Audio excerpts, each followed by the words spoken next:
Third sum என்ன கொடுத்துருக்காங்க, the height of a tower is measured by a mirror. ஓகேவா, so mirror on the ground. So இந்த இடத்துல வந்துட்டு ஒரு மிரர் இருக்குது. ஓகேவா, ஸோ இதை வச்சுட்டு என்ன பண்ணுறாங்க அப்படின்னா, இங்கேருந்து ஹைட் ஆஃப் த கிரவுண்ட் வந்துட்டு சொல்கிறாங்க. ஸோ இது வந்துட்டு என்னென்னு சொல்கிறாங்க, ஆர் அப்படின்னு சொல்லிட்டு சொல்கிறோம். ஓகேவா, by which the top of the tower reflection is seen. இந்த இடத்துலேருந்து தான் தெரியுது அப்படின்னு அதோட ரெஃப்ளெக்ஷன் வந்துட்டு இந்த இடத்துல படுது. என்ன கேட்டிருக்காங்க அப்படின்னா, find the height of the tower. டவரோட ஹைட் வந்துட்டு என்ன அப்படின்னு கேட்டிருக்காங்க. எப்போ அப்படின்னா, பிக்யூஆருங்கிற ட்ரையாங்கிளும் எஸ்டிஆர், இந்த பிக்யூஆர் அப்படிங்கிற இந்த ட்ரையாங்கிள் இருக்குல்ல, இதுவும் எஸ்டிஆர் அப்படின்ற இந்த ட்ரையாங்கிள் இருக்குது பார்த்தீங்களா, இந்த 2 ட்ரையாங்கிளும் சிமிலர் அப்படின்னு சொல்லிட்டாங்க. ஓகேவா, ஸோ சிமிலராக இருக்கிறப்போ இதோட ஹைட் என்ன அப்படின்னு கேட்டிருக்காங்க. ஸோ சிமிலர் அப்படின்னாலே நம்மளுக்கு என்ன அர்த்தம், ஸோ இதையும் டிவைட் பண்ணுறப்போ அதே மாதிரி இதுவும் ஸோ சிமிலர் அப்படின்னா என்ன, ஸோ சிமிலர் அப்படின்னா நான் இப்போ சொல்கிறது கரெக்டாக நோட் பண்ணிக்கோங்க. ஸோ இப்போ இது ஹைட் அப்படின்னா இதுக்கு வந்து இதான ஹைட்டு.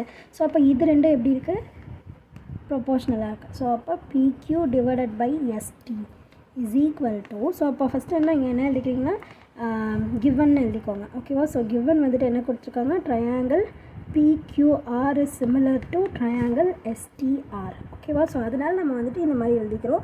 ஸோ அப்போ நெக்ஸ்ட்டு வந்துட்டு பாருங்களேன், இப்போ இதுலேருந்து இது ஓகேவா, ஸோ இப்போ இந்த SR அப்படிங்கிறதும் இந்த PR அப்படிங்கிறதும் ஒரே மாதிரி இருக்கும். ஓகேவா, ஸோ அப்போ PR டிவைடட் பை SR. ஓகேவா, so is equal to, so அப்புறம் என்னது பேஸுக்கு பேஸு, அப்போ QR divided by TR, QR divided by TR. ஓகேவா, ஸோ நம்மளுக்கு வேல்யூஸ் அப்படின்னு பார்த்தா நம்மளுக்கு இந்த 2 சைடோட வேல்யூஸ் தெரியாது, அதனால் அதை விட்டுருவோம்.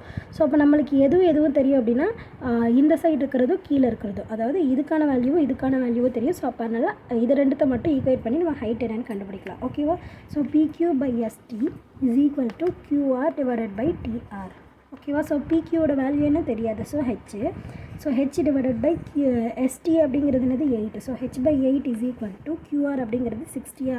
ஸோ 60 டிவைடட் பை TR அப்படிங்கிறது 10. ஓகேவா, 8 டிவிஷனில் இருக்கா, ஈக்குவல்ட்டுக்கு இந்த பக்கம் போகிறப்ப என்னோட மல்டிப்ளிகேஷனில் போகுமா, அப்போ H is equal to 60 by 10 into 8. ஒரு 0 கேன்சல் பண்ணிடலாமா. ஸோ அப்போ 6 into 8 மல்டிப்ளை பண்ணோம் அப்படின்னா நம்மளுக்கு என்ன கிடைக்கும், 6 8s are 48. ஸோ அப்போ H இஸ் ஈக்குவல் டு என்னது 48 feet. ஸோ அப்போ இதோட ஹைட் வந்துட்டு என்னது 48. ஓகேவா, ஸோ இதான் கண்டுபிடிக்க சொன்னாங்க, நம்ம இப்போ அதையும் கண்டுபிடிச்சிட்டோம். ஸோ நீங்கள் இதை வந்துட்டு எப்படி எழுதிக்கலாம் அப்படின்னா, the height of the tower is 48 feet அப்படின்னு சொல்லிட்டு நீங்கள் எழுதிடலாம். ஓகேவா, புரிஞ்சுதான் எப்படி போட்டிருக்கோம் அப்படின்னு சொல்லிட்டு.